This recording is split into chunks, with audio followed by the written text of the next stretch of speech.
मागे थोडासा फक्त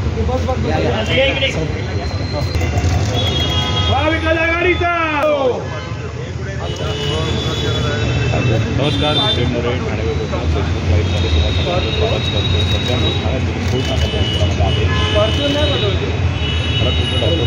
डॉक्टर बाबासाहेब आंबेडकरांचा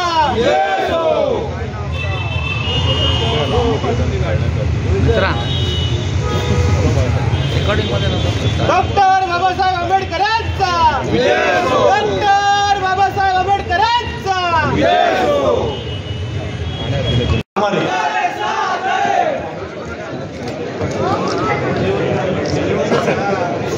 असंख्य सगळ्यांना विनंती आहे की सगळ्या व्यासपीठावर येऊ शकणार नाही, ज्यांना शक्य त्यांनी व्यासपीठावरती यावं।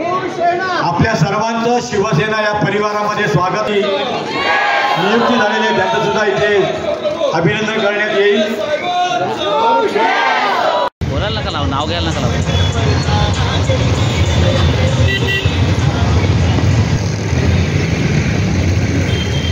साहेब साहेब त्या साईडला विचार साहेब इकडनं हार घालताना इकडनं घेतो आम्ही। हा बस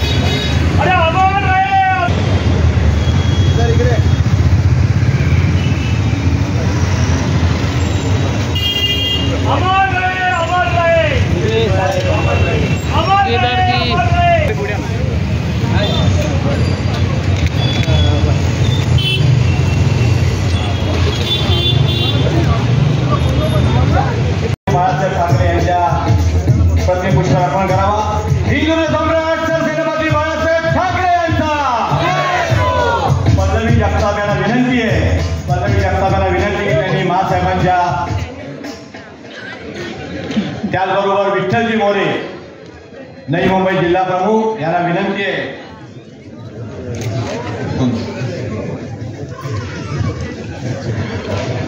गुरुवर्य धर्मवीर आनंद दिघे साहेबांच्या प्रतिमेस पुष्पार्पण करावा। अमर रहे, अमर रहे, अमर रहे, अमर रहे। मान्यता शत्रुबुद्धी विनाशाय दीपज्योती नमस्तुते।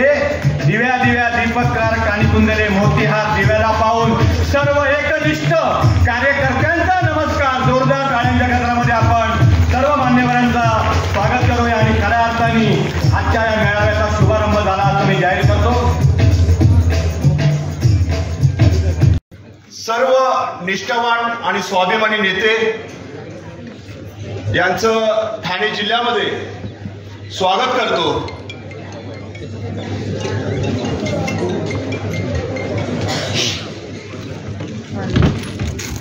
इंडिया आघाडी युवा महाराष्ट्र अभिमान स्वाभिमान।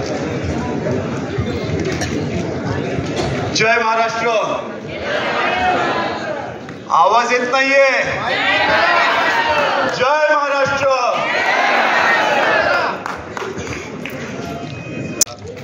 इंडिया आघाडीचा, अरे इंडिया आघाडीचा, इंडिया आघाडीचा।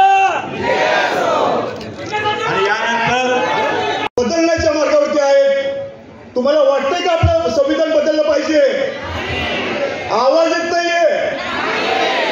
आणि जर आपल्या या भारत देशाला वाचवायचं असेल, आपलं संविधान वाचवायचं असेल, तर खऱ्या अर्थानं हा तुमचा आवाज आहे तो। ठाण्यामध्ये आमचे निष्ठावंत वाघ राजन विचारे साहेब यांच्या प्रचारार्थ आज युवासेना, राष्ट्रवादी युवक काँग्रेस आणि युथ काँग्रेस या तिघांचा एकत्रित मेळावा पार पाडला। आपण सारे त्याला उपस्थित होतात। आपण पाहिलं की सभागृहाच्या बाहेरपर्यंत गर्दी ही वाहत होती। युवकांची खूप मोठी फौज ही राजन विचारे साहेबांच्या पाठीमागे उभी आहे आणि जनता तर त्यांच्या मागे आधीपासून होतीच। आणि त्यामुळे गेल्या वेळी त्यांचा जो विजय झालेला त्याहूनहीपेक्षा मोठा विजय येणाऱ्या 2024च्या लोकसभेमध्ये होईल असा आम्हाला पूर्ण विश्वास आहे। ते ज्या पद्धतीने ही संपूर्ण लढाई लढतायत, एक सामान्य शिवसैनिक म्हणून आम्हाला सगळ्यांना त्यांचा अभिमान आहे आणि त्यामुळे ते जेव्हा जेव्हा आम्हाला त्यांच्या प्रचारार्थ बोलवतील आम्ही 100% सगळे इकडे येऊ। सर, महायुतीमध्ये मनसे नव्यानं दाखल होण्याचे संकेत आहेत, काय सांगाल? नाही, हे तेच आहे की मी परवा देखील म्हणालेलो की एकटे उद्धव ठाकरे साहेब हे भाजपपासून लांब झाल्यानंतर केवळ त्यांची कमी भरण्याकरता हा सगळ्या भाजपचा खटाटोप सुरू आहे।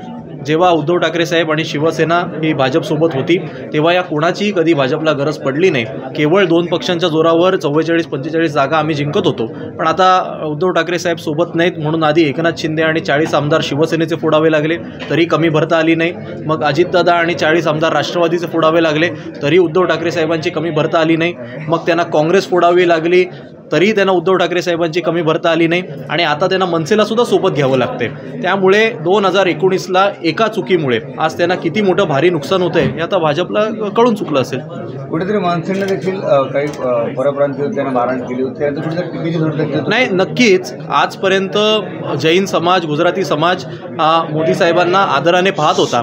पण ज्या पद्धतीने मनसेनी अगदी उघडपणे जैन समाजाचे देरासर असतात त्याच्या बाहेर मच्छी मांस पकडलं होतं आणि संपूर्ण त्या धर्माचा जो काही अपमान केलेला तो अपमान आता मोदी साहेबांपेक्षा धर्म मोठा की मोदी साहेब मोठे हे आता जैन समाज ठरवेल. आणि 100% जर मनसेसारखा एखादा पक्ष हा भाजपसोबत जात असेल तर आजपर्यंत उत्तर भारतीय आणि जैन समाज हा जो काही भाजप स्वतःचा गड मानत होती तो गड यावेळी 100% ढासळणार.